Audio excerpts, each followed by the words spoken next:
আসসালামু আলাইকুম। কেমন আছেন সবাই?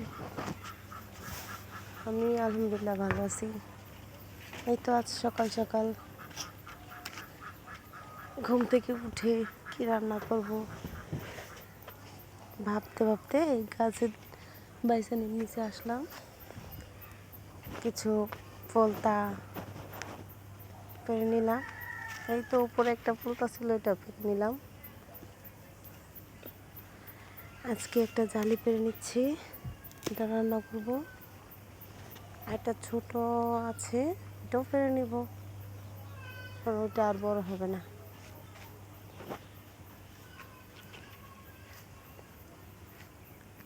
তারপরে ওইখানে একটা বড় একটা আছে, এটা একটু বড় হবে। একটু বড় হওয়ার পর এটা পারবো। কিন্তু ছোটটা এটা আর বড় হবে না, যেটুকু হয়েছে এটাও পেরে নিলাম। আজকে দুইটা মিলিয়ে রান্না করা হবে। আর এই তো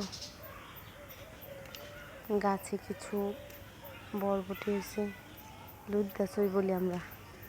আপনারা কে কোন নামে ডাকেন বলবেন। আর গাছের পাতাগুলো এমন হলুদ হয়েছে কেন, কেউ একটু জানলে জানাবেন। কোনো সার টার দেওয়া হয় না তো, কেন এমন হয় বুঝি না। তারপর মাশাআল্লাহ যে কয়টা আসছে পেরে নিতেছি, আজকে রান্না করব। তাহলে সবাই তো দেখলেই বুঝতেই পারতেছেন আজকে কি রান্না করা হবে। সবাই দোয়া করবেন আমার জন্য, একটা ফলো দিয়ে যাবেন।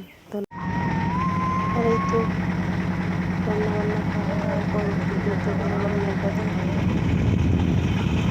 আস্তে আস্তে কত সুন্দর শীতকাল হয়ে যাচ্ছে।